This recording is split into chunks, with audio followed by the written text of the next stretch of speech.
अधूरी राह से शिखर तक। अरुणिमा सिन्हा की गहराई और विस्तार से संवरी सच्ची कहानी।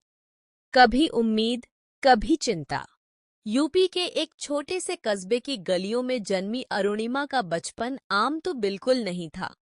पिता रेलवे में थे, माँ गृहिणी। घर की आर्थिक स्थिति ठीक ठाक, पर सपनों की उद्यान बढ़िद्धी थी।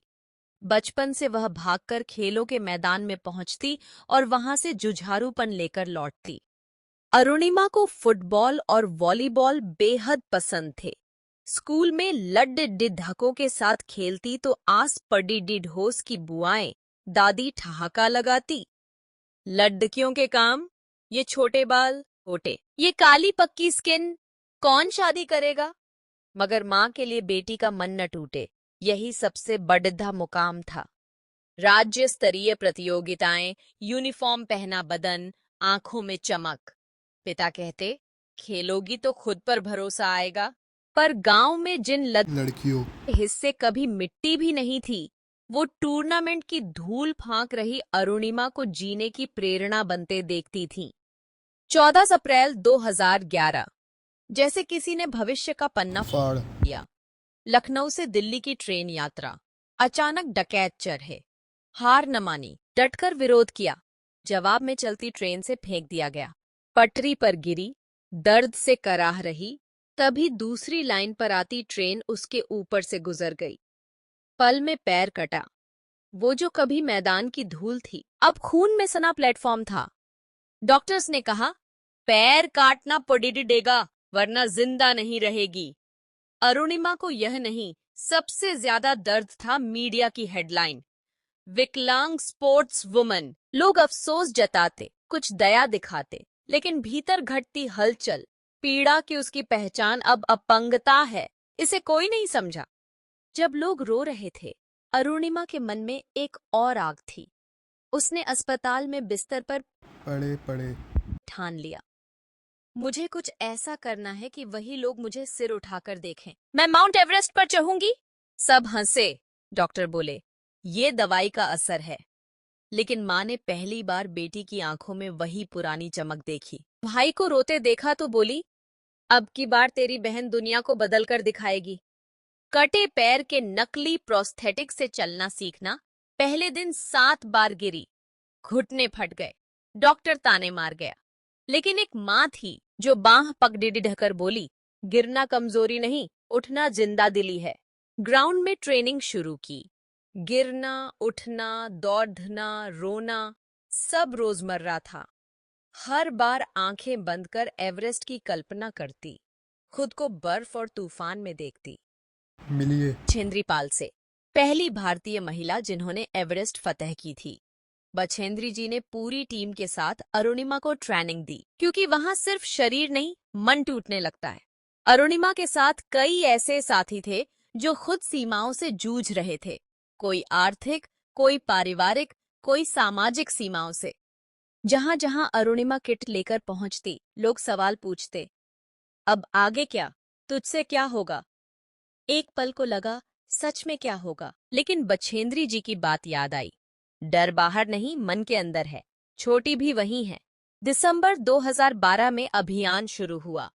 नेपाल से ट्रैक चढ़ाई, कैंप, ऑक्सीजन की कमी, सांसों में बर्फ, हर घदिद्दी मौत का डर। नकली पैर बार बार रास्ते में धंसता, जख्म रिश्ता, पर इरादा अड़ गया था। अगर यहां भी हार गई तो घर लौट के क्या जवाब दूंगी? रास्ते में विदेशी पर्वतारोहियों ने सहारा दिया, कुछ ने हिम्मत बंधाई। एक शेरपा बोला, मैडम, आप जैसी हिम्मत वाली कम देखी। एक दिन हाथ में आइस पिक फंस गया, खून रुक नहीं रहा था। डॉक्टर ने एवरेस्ट बेस कैंप में कराहती अरुणिमा का हाथ बांधा। वहां आंसू नहीं, मुस्कुराहट ज्यादा थी। 16 मई को कैंप चोर, 19,000 फीट की ऊंचाई।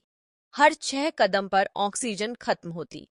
टीम आगे निकल चुकी थी, उसकी रफ्तार रुकी थी, मगर अंदर दर्द से बड़ी आग जल रही थी, भारतीय तिरंगा चोटी पर फहराने की तड़प। 21 मई 2013, वह ऐतिहासिक सुबह, हवा बर्फ सी सख्त, सांसें कम। अरुणिमा ने फाइनल क्लाइंब शुरू किया। हर सेकंड मौत करीब थी। आखिर सुबह 10 बजे उसने एवरेस्ट की चोटी पर तिरंगा लहराया। बोलो भारत माता की जय। साथ में भाई का नाम, माँ का आशीर्वाद और भीतर की हर चोट थी जो रोशनी बन गई। छोटी से लौटना भी जंग थी। कई पर्वतारोही वापसी में जान गंवा देते हैं। अरुणिमा की हालत नाजुक थी, मगर हौसले ने रास्ता मोड़ा। बेस कैंप पहुंची। टीम के बाकी सदस्य झूम उठे। अस्पतालों में टीवी पर खबरें गूंज गईं। भारत सरकार ने पद्मश्री, तेनजिंग नोरगे अवार्ड, कई राज्यों के सम्मान दिए। अब सब उसे मशहूर मानने लगे। लेकिन अरुणिमा के लिए सबसे बड़ा पुरस्कार था उन हजारों विकलांग बच्चों की चिट्ठियां जो अब सपने देखने लगे थे। अरुणिमा ने अपना अनुभव और दर्द किताब में उतारा। Born again on the mountain. यह सिर्फ एक आत्मकथ्य नहीं, हर उस इंसान की जुबान थी जो कभी हालात से टूट जाता है। देश विदेश में सेमिनार, सैकड़ों जिलों में छात्र छात्राओं से मिलना। अरुणिमा ने अपनी कहानी के जरिए लाखों को आत्मबल और दृढ़ता से जीना सिखाया।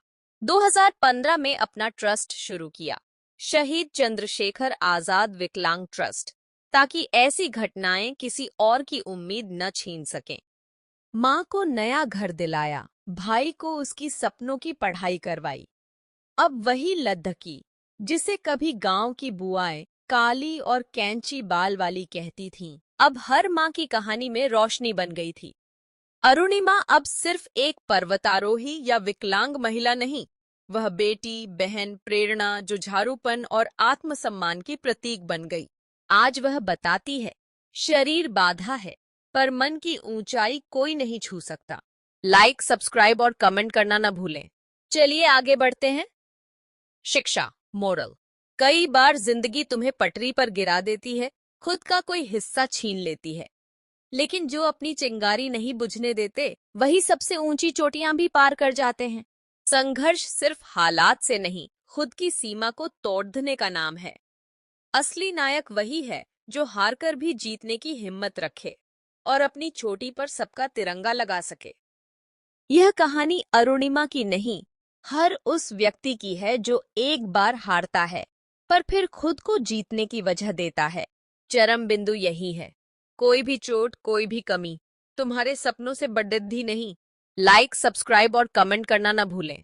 अगर आपकी भी अपनी कोई अनसुनी, सच्ची या भावुक कहानी है जिसे आप दुनिया तक पहुंचाना चाहते हैं, तो हमें जरूर लिख भेजें।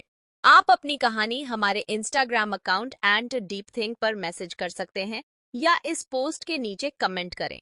हम आपकी कहानी को औरों तक पहुंचाने में पूरी मदद करेंगे, ताकि आपकी आवाज को सच्चा मंच मिल सके।